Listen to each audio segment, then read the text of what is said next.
Interdependente. Música e conhecimento.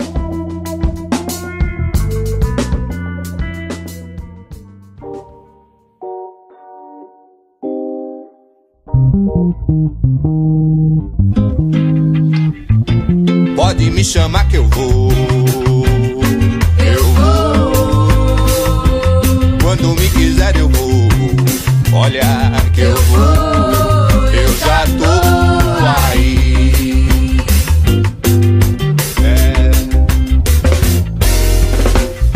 Sem muita coisa pra levar, sem quase nada pra fazer, sem muita coisa pra dizer.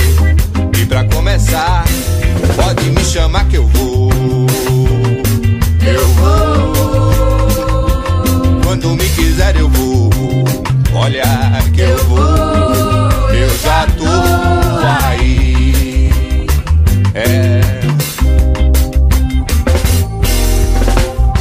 Você vai cair na festa. Você vai cair na festa. Você vai cair na festa com toda a alegria que puder levar.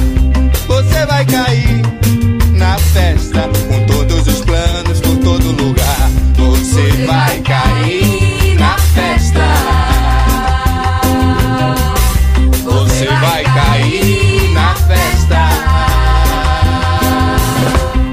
Sem muita coisa pra levar, sem quase nada pra fazer, sem muita coisa pra dizer. E pra começar, pode me chamar que eu vou. Eu vou. Quando me quiser eu vou. Olha que eu vou. Eu já estou aí. Eu já tô.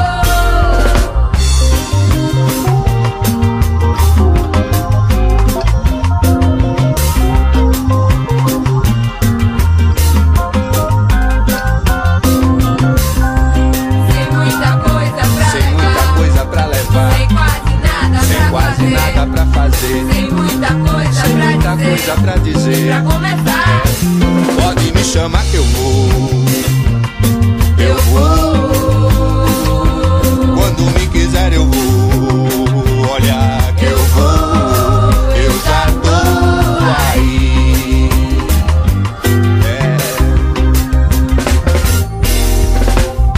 você vai cair na festa. Você vai cair na festa. Você vai cair na festa com toda a alegria que puder levar. Você vai cair na festa com todos os planos por todo lugar. Você vai cair na festa. Você vai cair na festa.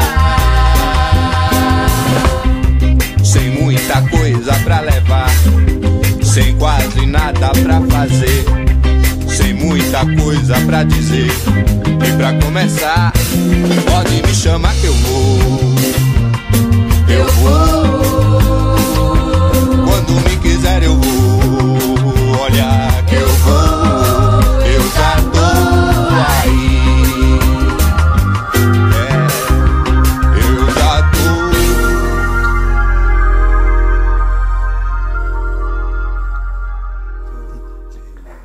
Olá povo, olá pessoas, sou a Delona e abrimos esta edição do Interdependente Música e Conhecimento com Pode Me Chamar, da banda Ed.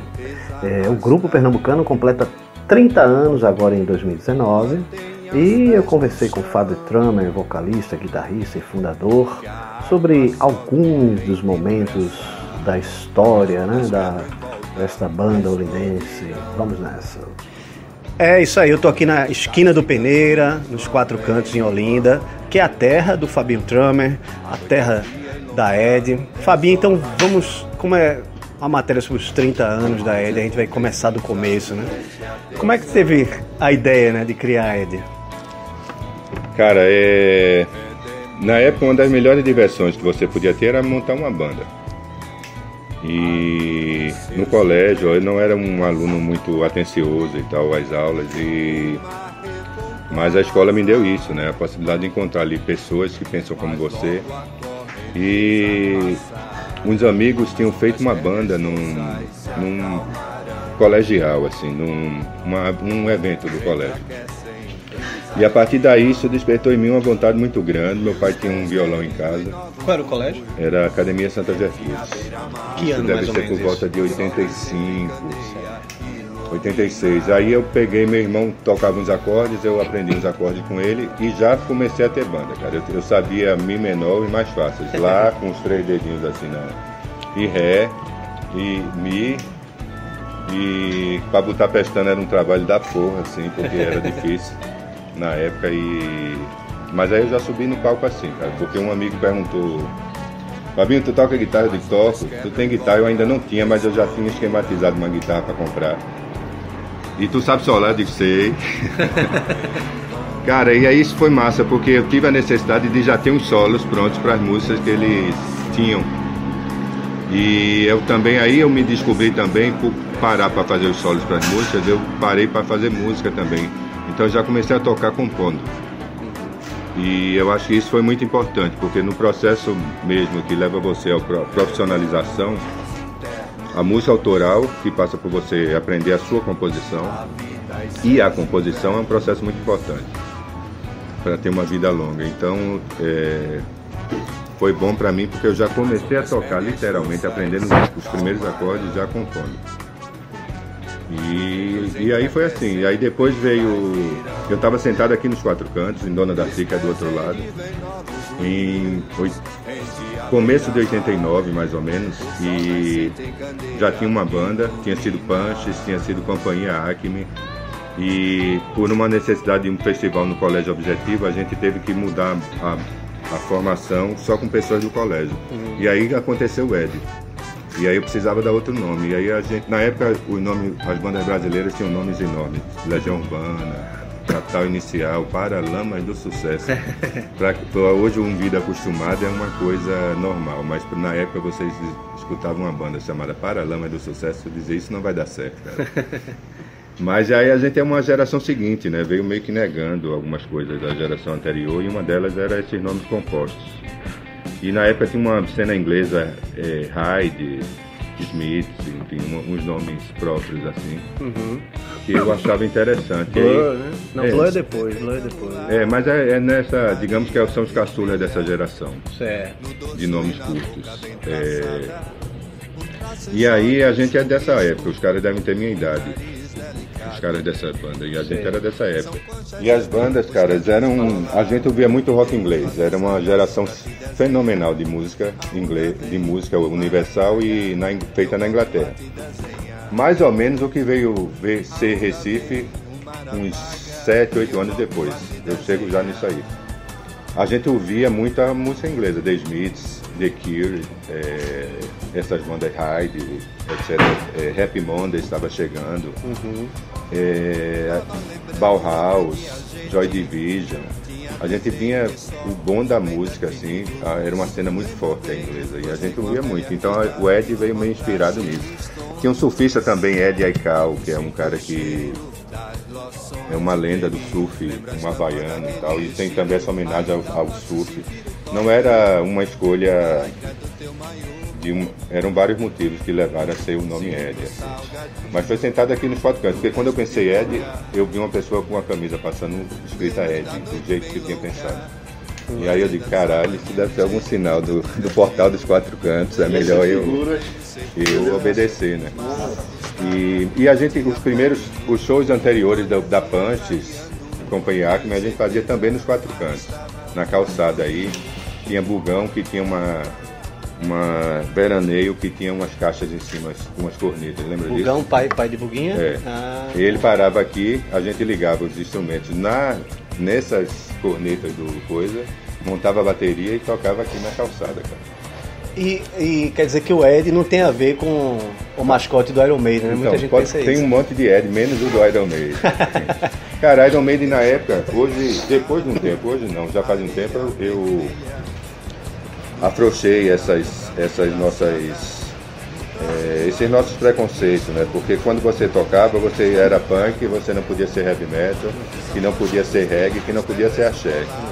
E, de certa forma, a minha geração, o Mangue Beat, nesse momento que a gente estava passando, de que não se podia, jogou para cima e pôde tudo, você podia fazer tudo. E aí eu me identifiquei muito, porque a gente é olindense, né? Ouve tudo, brinca com tudo. Eu brincava em blocos de carnaval fora de época, de bicicleta com banana, e achava genial quando eles emendavam uma marcha que tinha umas músicas nordestinas assim, inclusive era um popurrí, inclusive de Luiz Gonzaga, as guitarras baianas dos trios elétricos. Isso aí eu acho que o frevo do Ed é mais esses caras do que necessariamente o frevo daqui das ruas de Olinda e tal. É um frevo de banda, de orquestração de banda, baixo, guitarra, bateria. E eram as guitarras baianas, aqueles solos. Se você prestar atenção na música do Ed, vez ou outra, por exemplo, um protofrevo da gente, Vida Boa.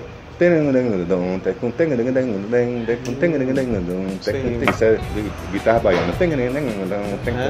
Só que a técnica dos caras e as harmonias deles são outras. A gente trabalha com a nossa carga, né? A nossa própria carga do que a gente aprendeu e do que a gente quer fazer também. Então aquelas ondas lá, Turma do Pinguim. Turma do Pinguim eu vi muito, cara, porque era em Olinda, eu com 10 anos, 11 anos de idade, eu ia só com meus amigos para a Beira-Mar de Olinda para curtir trio elétrico. E aí eu lembro bem a gente do lado do trio sentindo grave, sabe? E essas foram minhas primeiras experiências. Quando o cara começava a tocar vassourinha na guitarra elétrica, era o ápice para mim, era como ir para um show do Queen e ele cantar o maior Rhapsody, Bohemian Rhapsody. Sim. E aí eu parava, cara, e vi aquela técnica, eu já nem pensava em tocar, mas aquilo ali me atraía muito. No segundo bloco, temos mais Ed no Interdependente Música e Conhecimento. Você está ouvindo o Interdependente Música e Conhecimento. Este programa tem um apoio cultural da loja Passa Disco.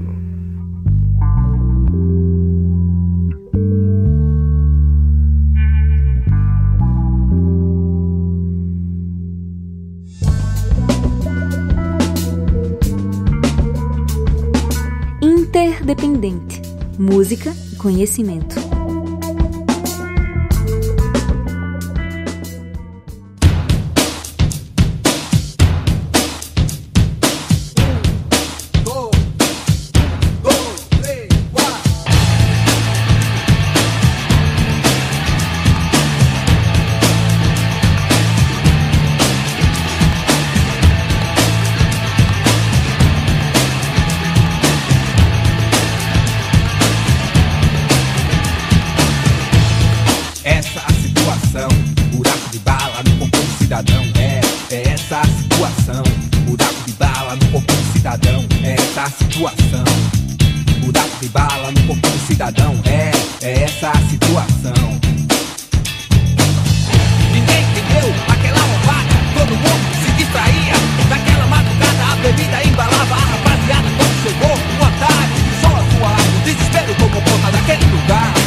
Olá povo, olá pessoas, sou a Delona e abrimos este segundo bloco do Interdependente Música e Conhecimento com Buraco de Bala da banda Ed.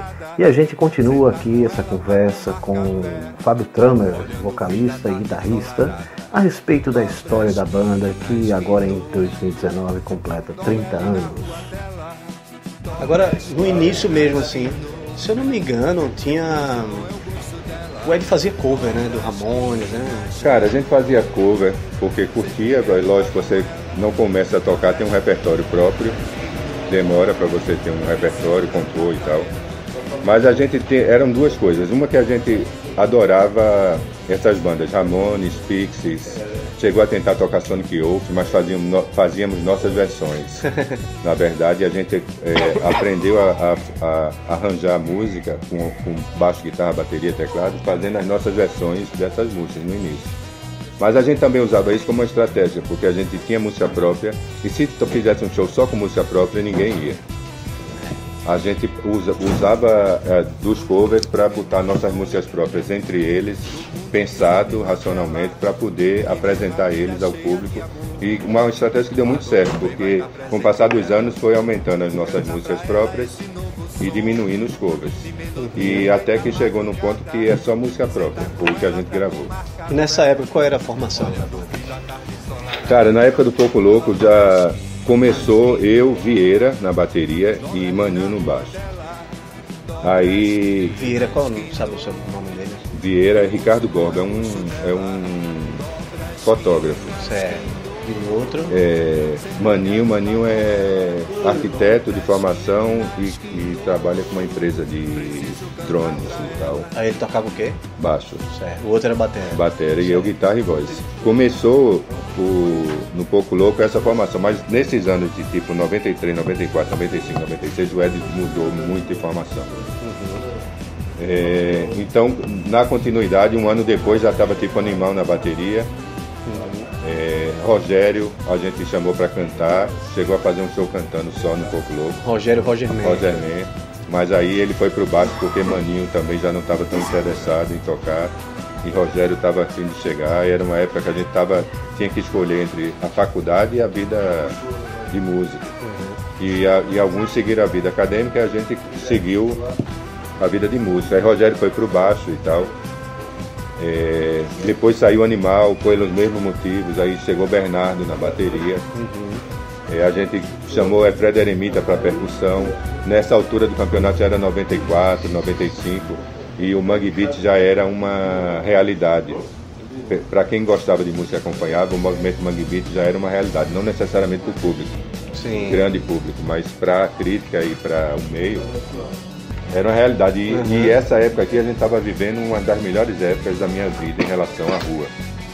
Porque eram muitas bandas bacanas, muitos pensamentos bacanas, construtivos na rua, cinema, coisas que a gente nunca só via basicamente os americanos fazendo e de repente os nossos amigos estavam fazendo ali do lado com excelentes filmes e tal.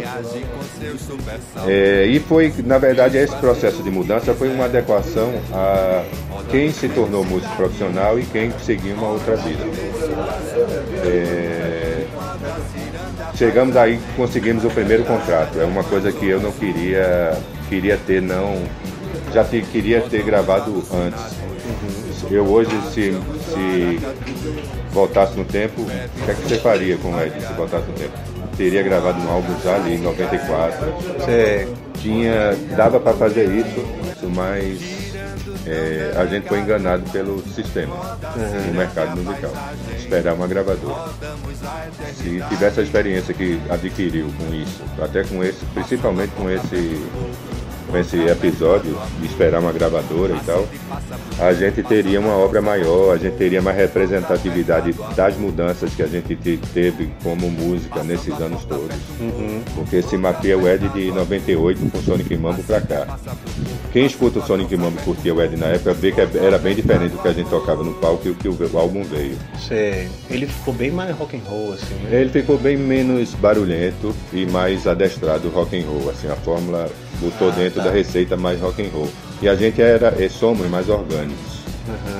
Mas foi massa, porque foi uma experiência também, organizou muita coisa. Era um produtor americano, a gente gravou nos Estados Unidos, em Massachusetts, com essa gravadora que acabou assinando, que era Roadrunner, que na época era a gravadora de Sepultura.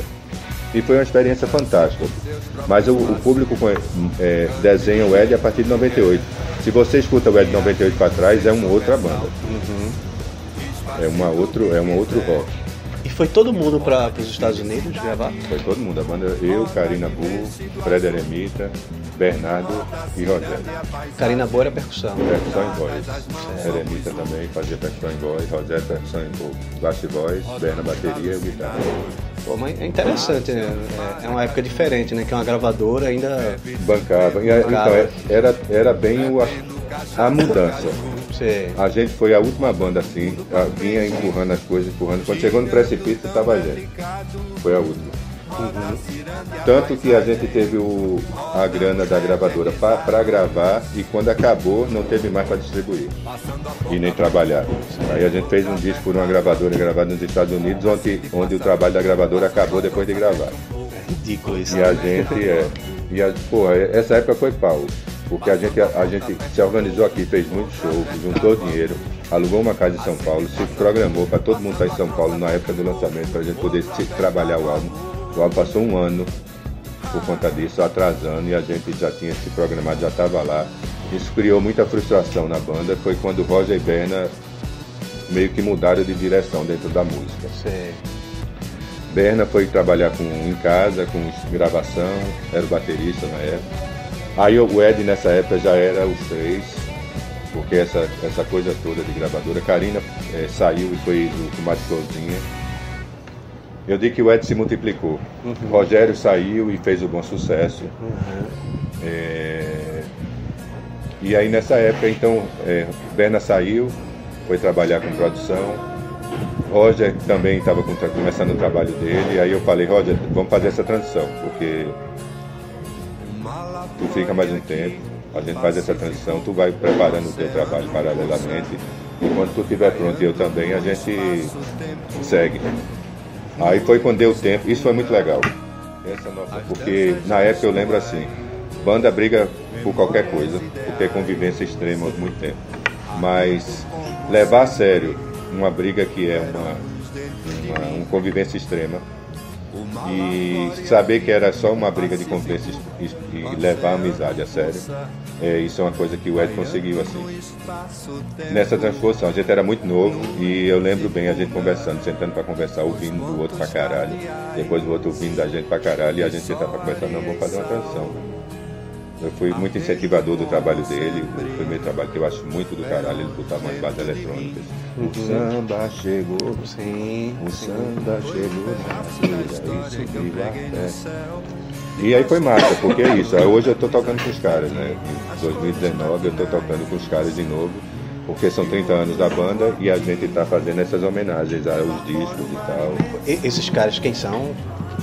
Rogério, Roger Man, Berna na bateria, Fred Eremita na percussão. Certo. Voltou Maninho, que era o primeiro cara da banda, teclado, que durante esse tempo todo Maninho estava presente em várias formações, saiu, voltou, saiu como baixista, voltou como tecladista. Certo. Maninho gravou a maioria das demos da gente, e são mais 8. Maninho deve ter gravado mais 6. 8 demos aquelas do tempo de fita cassete. Fita cassete. E o trabalho não era nem gravar, o trabalho era depois copiar as fitas, uma a uma, sim, para poder vender. E eu ficava semanas em casa copiando fitas. É isso aí, vamos para o intervalo e na volta teremos mais histórias aí da Ed, né, que completa 30 anos. É aqui no Interdependente Música e Conhecimento. Você está ouvindo o Interdependente Música e Conhecimento. Este programa tem um apoio cultural da loja Passa Disco.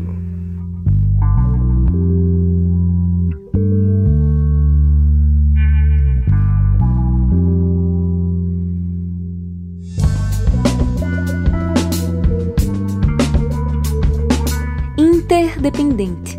Música e Conhecimento.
Olá povo, olá pessoas, sou a Delona e vocês ouviram aí Hardstyle da Ed, banda que completa 30 anos agora em 2019, e continuamos aqui nossa conversa com o Fábio Tramer, vocalista, guitarrista, fundador, sobre a história do grupo olindense. Agora, antes da gente entrar na fase do segundo disco, queria falar um pouco do Pouco Louco, né, que foi um marco aqui, né, na cidade. Eu lembro bem de um episódio que era de um Abriu Pro Rock. Estava conversando com o Gastão, de repente começou uma confusão assim que foi. Isso aí foi clássico. Renato Belli falava que as brigas às vezes eram mais interessantes que o show. Cara, então, era juventude, né, cara? Menino crescendo.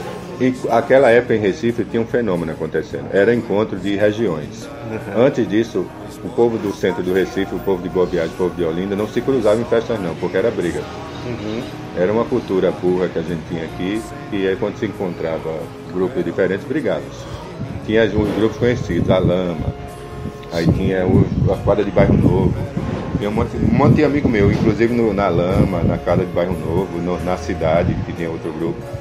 A gente foi uma geração que uniu esse povo, esses shows, essas coisas, festas que a gente começou a fazer, e não só a gente, eu não estou falando do Ed, mas Um Pouco Louco é parte disso, é quem uniu, cara, essas gerações. Então ainda tinha atritos, tinha briga. Tá. Eu briguei lá, cara, eu quebrei um dedo ainda troncho. Nossa. Apartando uma briga. Lá no Pouco Louco. A minha briga foi muito boa, porque eu só dei um chute e o cara saiu, aí a galera também, como eu organizava tudo, a galera já me blindou. Sim. Mas porque era menino, cara, e muita gente junta, bebendo. Muita gente junta mesmo, porque era junto que não tinha espaço mais pra nada, cara. E bebendo e tal, aí ocorria. Acho que a gente evoluiu enquanto civilização um pouco, nesse aspecto pelo menos. Apesar dos retrocessos propostos pela política, como humanidade, eu acho que hoje isso não é tão comum. Mas eu na minha época era comum. Todo show da gente tinha briga. Sim. Como é que tem briga todo show? Como isso pode ser comum, né? Mas era. Era interessante, porque também, paralelamente, tinha aquela cena do metal, do hardcore, os meninos, sabe? E tinha muita confusão também. Claro, a gente se queimou muito por conta disso, porque teve festival na época que não contratou a gente porque o show da gente tinha briga. Mas a gente nem precisava também, porque nessa festa que você está dizendo, a gente tinha... Isso foi que ano? Nesse dia no Pouco Louco, que é um lugar que cabe 150 pessoas apertadas, a gente teve 800 ingressos vendidos. Caramba! Pra você ter uma ideia, no outro dia era Abriu Pro Rock, por isso que tava o Gastão, tava o Miranda, Ed Devotos nesse dia, no Pouco Louco. E a gente não foi chamado pro Abriu Pro Rock. No outro dia teve Abriu Pro Rock, tinha 300 pagantes. O primeiro Abriu Pro Rock. Era porque aí essa já era, a gente já tinha consolidado aí. Aí eu acho que foi quando não existia isso. Consolidou uma cultura de show em clube. O Ed é quem fez isso. A gente criou um clube e consolidou uma cultura de fazer show num clube, lotado. Tanto que começou com 50 pessoas e depois a gente teve que partir para lugar maior porque dava 800 pessoas, sabe? No show na época, que era uma coisa que não é como hoje, que tem internet nem nada. Não tinha nem celular. Agora, entrando na original Style. Quando o Berna e Roger saíram, eu chamei Kiki Rock. Porque a gente já, nesse tempo de Ed todo, eles eram paralelos, eram bandas amigas da gente. Eram bandas amigas as nossas, então foi natural o processo. Eles vieram de uma banda de hardcore, a gente começou como punk rock, eles passaram para um reggae. Nessa época a gente estava se interessando por Afrobeat, por Jorge Ben, por essas coisas, então eu imaginava que era uma química boa, o saber deles instrumental,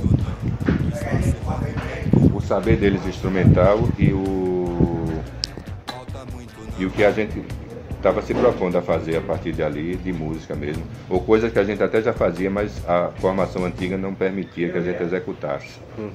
Até porque quando a gente começou a fazer, por exemplo, músicas como Pode Me Chamar, a gente levou 1 ano e meio até conseguir acertar o ponto de tocar. Era realmente uma transformação pra gente naquela época. E aí essa transformação do Ed já foi com os caras.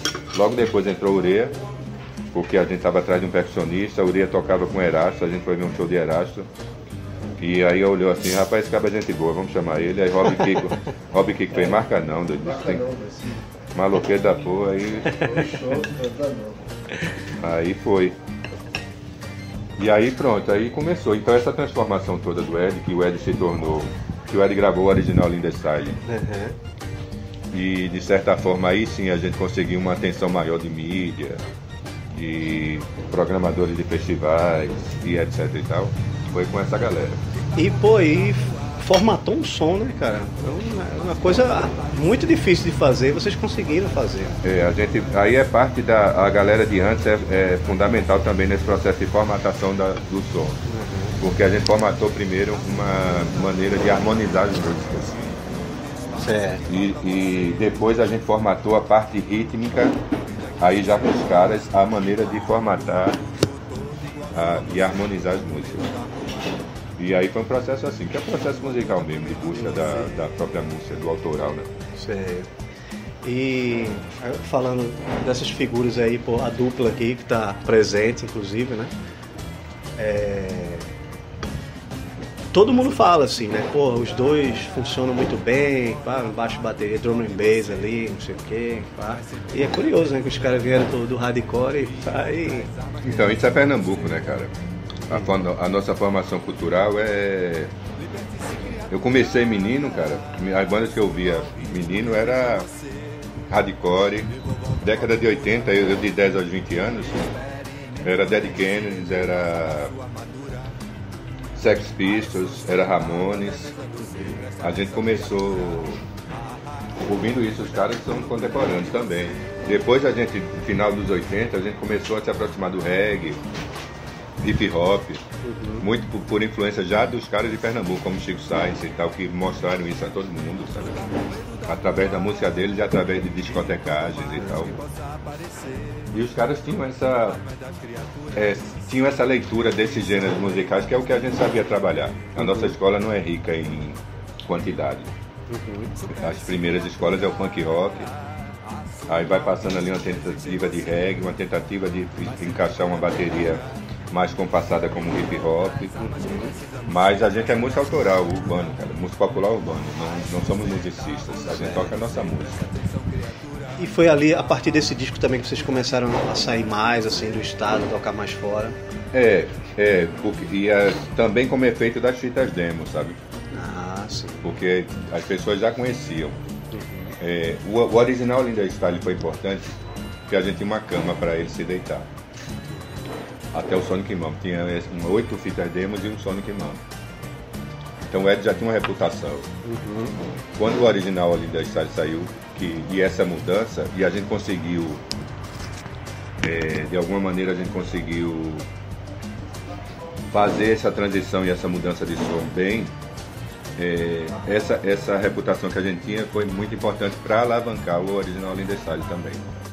É isso aí, final aí do bloco 3 e na sequência, no bloco 4, a gente finaliza um pouco aí da história da banda Ed, que completa 30 anos agora em 2019. Vamos lá. Você está ouvindo Interdependente, Música e Conhecimento. Este programa tem o apoio cultural da De Rolo, bolos artesanais.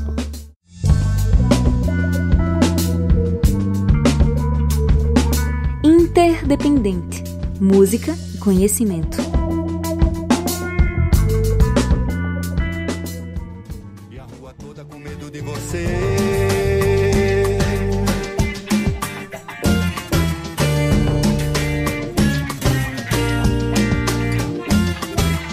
Nesse quarto e último bloco do Interdependente Música e Conhecimento, que aborda a história da banda holandense Ed, continuamos conversando com Fábio Tramer, vocalista e guitarrista. Como foi essa influência de Erasto, né, Vasconcelos, no som de vocês? Cara, Rogério chegou um dia e disse que Erasto Vasconcelos tinha feito uma música para o Ed. Eu não conhecia Erasto. Que legal, a gente tinha uma casa aqui em Olinda, alugava uma casa, eu morava lá como produtor da banda na época, Márcio Markman. E embaixo a gente fez um estúdio de ensaio. E chegou a fazer exposições de arte com amigos, artistas. Gravou o clipe de Buraco de Bala do Sonic Mambular, nessa casa também. E aí virou um ponto de encontro, assim. E aí Erasto um dia foi bater lá no ensaio. E aí foi, cara, a gente já ficou amigo ali. A gente tinha uma espécie de sintonia que a gente já ficou amigo naquele primeiro encontro. Ele cantou a música e a parte rítmica principalmente me encantou muito, porque a gente estava buscando essa transição já, antes mesmo de começar com os caras. Que ele tinha umas divisões rítmicas e tal. E aí eu fui conhecendo Erasto e quanto mais tempo eu conhecia, passava eu conhecendo ele, mais eu conhecia a obra dele. E ele também começou a interagir com o Ed. A gente só veio a gravar a música dele no original Linda Style, mas ele participou da banda desde 96. Ele começou a interagir no show do Ed, fazendo sketches durante o show dele. E virou amigo, aí foi com o Paulo junto e tal, rolou parcerias. E foi virando esse parceiro que se transformou durante a vida. Mas ele ali foi importante pra gente, naquela época ali, 96, 97, porque ele deu uma autenticidade de brasilidade à nossa música, que era uma coisa que a gente estava buscando fazer tocando, porque a gente ainda era uma escola muito do rock de fora. Nossa técnica foi toda desenhada em cima da técnica estrangeira. E a gente queria uma aproximação com a técnica brasileira. E Erasto nos deu essa força ali naquele momento para a gente poder interagir com esse território e não parecer que somos oportunistas. Então aí foi uma transição e Erasto foi fundamental. Ele ter chegado ali foi uma luz pra gente naquele momento. Agora eu queria que tu falasse um pouco mesmo assim dos outros discos, né, que vieram depois, né? Logo depois a gente fez o Metropolitano, porque a gente estava muito taxado como original Linda Style, e pra mim, na minha cabeça, Metropolitano é Recife. Tanto que é uma gravura, a capa é uma gravura de Paulinho, do Amparo, que tem Recife em chamas, tipo Vista de Olinda. E as músicas são realmente mais mergulhadas na memória afetiva recifense do que olindense, nesse trabalho. Interessante. A gente fez um trabalho com menos grana do que o original Linda Style, mais rápido também. Isso trouxe um som diferente. O original Linda Style a gente teve mais tempo. Foi gravado onde? São Paulo para gravar. Foi em São Paulo? Não, o Metropolitano a gente gravou aqui em Recife, no estúdio de Bernardo. E o original? E na Musac. E o original a gente gravou no estúdio de Gabriel. E também em São Paulo, no estúdio de Buguinha com Goya. Gabriel é aquele lá de Casa Forte? Gabriel Furtado. Cara, eu entre os anos... Gabriel quem mesmo? Gabriel Furtado. Certo. Entre 93 e 96, 97, eu acho que eu passei mais tempo na casa de Gabriel do que na minha casa. Ensaiando. E depois gravando. Naquele estúdio dele lá em Casa Forte. Na Casa Forte. Todo mundo passou lá, pô. Eu passei, porque a gente ensaiava muito, a gente ensaiava todo dia. 3 horas de ensaio todo dia, durante anos. Olha aí. A gente, para fazer as músicas, era tudo dentro do ensaio. Todo dia, segunda a sexta? Segunda a sexta. Todo dia é um exagero, mas certo. A épocas mais importantes para gravar uma demo, para fazer um festival e tal, era todo dia. Certo. Para compor. Metropolitana. E quais foram as músicas que se destacaram aí do Metropolitana? A versão da gente de Lealdade, Jorge Castro e Wilson Batista. Serei leal contigo, quando eu cansar de vida boa. A gente finalmente gravou Quando a Maré Encher no álbum, porque até então a gente não tinha gravado. Ela só estava em demo, né? É uma música de 94, a gente só estava no Brasil Compacto, uma coletânea que saiu em 94, 95, 96. Saiu o Brasil Compacto. Era uma coletânea de bandas brasileiras. Talvez a primeira coletânea de um apanhado de bandas brasileiras, e não de uma região, ou de uma cidade, de um lugar só, de um estado só. Sim. E a gente gravou Quando a Maré Encher, Vida Boa, é uma outra, Danada. A gente fez uma trilha do filme de Paulo Caldas na época, Deserto Feliz. E não havia muita grana para orçamentos e a gente utilizou muito dessa gravação também para o filme e ficou muito legal.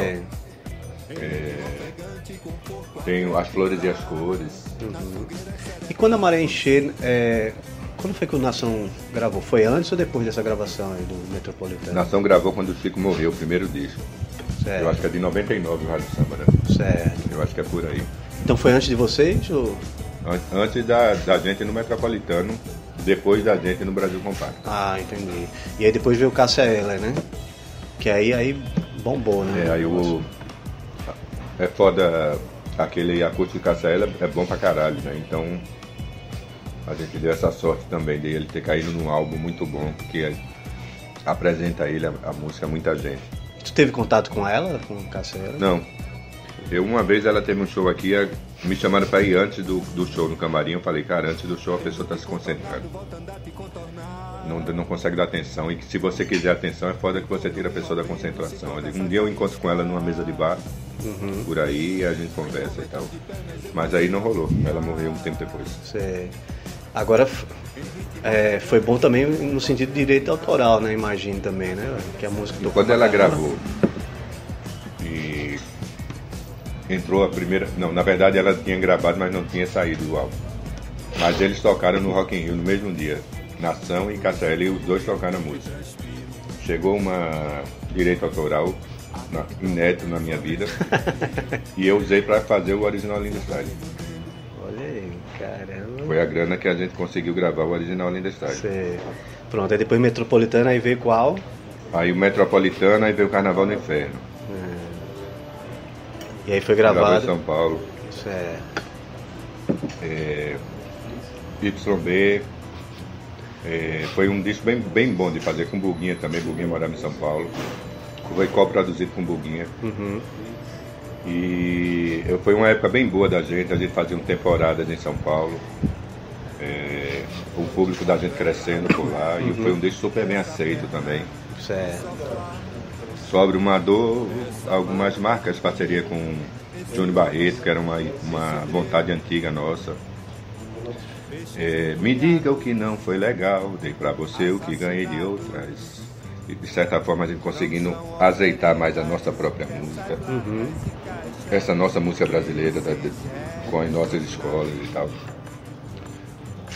Regravou Gafieira na Avenida, que é de uma trilha sonora do filme de Cláudio Assis, Amarelo Manga. Eu acho sempre importante essa conexão com essa rede que você está ligado. De mostrar o que o outro anda fazendo. Eu penso assim, o Ed vem feito isso, gravou Cana Real. Sempre grava assim, porque a gente gosta da música mesmo. Certo. A música dialogava com as ideias que a gente tinha para o Carnaval no Inferno. Bairro Novo, Casa Caiada. E até hoje, a nossa música mais tocada nessas plataformas digitais, que é o Baile Betinha, que é Erasmo Vasconcelos. Né? Ah, certo. O Baile Betinha tem uma história boa. Gilcinho, da Orquestra Contemporânea de Olinda, daqui de Olinda, chegou, Fabinho, tu conhece uma música de Erasmo que é assim, assado? Eu digo, não, cara. Ele pede pra ele te mostrar. Eu acho que é a cara de vocês. Aí, Erasmo, como é que é a música assim, assado? Ele mostrou. Ele disse, caralho, vamos gravar. Massa. Pronto, é a música mais tocada da gente. Aí depois desse tem um mais recente, Aí tem o Veraneio. Ah, sim, Veraneio. Tem mais 3 ainda. Nossa. Tem um Veraneio que foi gravado com Bida em São Paulo também. Erasto participou. Erasto já gravou com a gente no original Linda Style. Gravou no Metropolitano e temos parceria danada, uma parceria com ele. Gravou no Carnaval no Inferno. Aí depois veio o Veraneio, a gente foi gravar lá em Bida e tal, lá em Recife, lá em São Paulo. São Paulo é uma pequena Recife. E ele foi também. E é um disco também muito legal. Ela Vai Dançar, a Veraneio, Tantas Coisas na Vida. Saldo da Glória, que é uma música de Kiki Robb. E veio, daí a gente fez um experimento. A gente queria gravar um álbum em menos tempo possível, com menos grana, para saber o que isso acarreta e ter essa experiência. E a gente fez o Morte e Vida, gravou aqui em Olinda, no estúdio próprio da nossa produtora, um estúdio pequeno. Rapidamente a gente gravou no mês de janeiro. Aí fazer as edições, mixar, quando foi março a gente já estava com ele pronto. E foi o Morte e Vida. que é... Também a gente vinha se repetindo essa fórmula, entre aspas, original Linderside. E a gente estava com medo de cair e só ser reconhecido como original Linderside. Então foi uma quebra nesse conceito também, para a gente dizer, não, mesmo sofrendo as consequências, não vamos criar esse monstro pra gente, porque as coisas se transformam e a gente também não faz só isso, pensa um milhão de outras coisas. Aí veio agora o último, que é o Mundo Engano, que a gente gravou ao contrário do anterior, que foi num mês, com pouca grana. A gente gravou em um ano, não gastou muita grana não, Pupilo produzindo e tal, mas gravou em um ano. Foi um trabalho que é bem elaborado, em contrapartida ao menor, e aí pra gente ter essa ideia em produção de como são os dois trabalhos, pra gente poder continuar trabalhando até o resto da vida.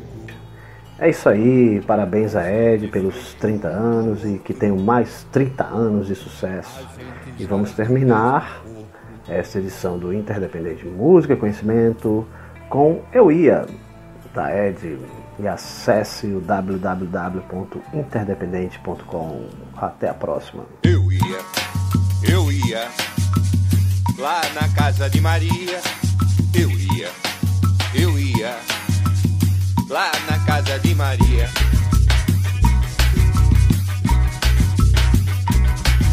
Eu ia, quase que ia lá na casa de Maria. Eu ia, quase que ia lá na casa de Maria. Eu ia, quase que ia lá na casa de Maria. Eu ia, quase que ia lá na casa de Maria. Eu fui descendo ladeira Misericórdia, dos quatro cantos de feira me embriaguei, de alegria e sorriso me encontrei, perdido no varadouro de Maria. Eu lembrei que fui pro Carmo, atrás do ar é pouco, é bom demais, o frevo tava no pé, tijolo arrasta com vassoura multidão, eu pensando em Maria, ó linda como é bom. Eu ia, quase que ia lá na casa de Maria. Eu ia, quase que ia lá na casa de Maria. Eu ia, quase que ia lá na casa de Maria.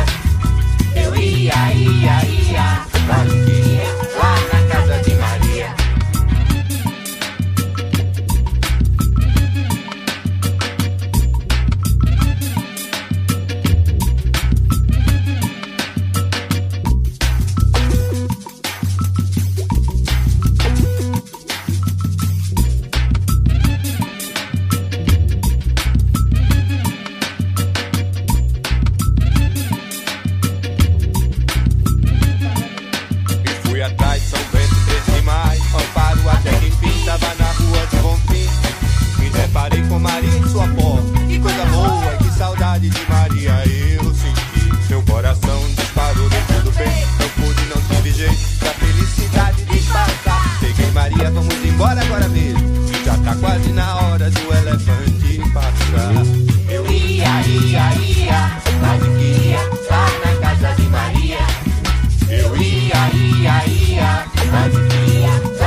Interdependente.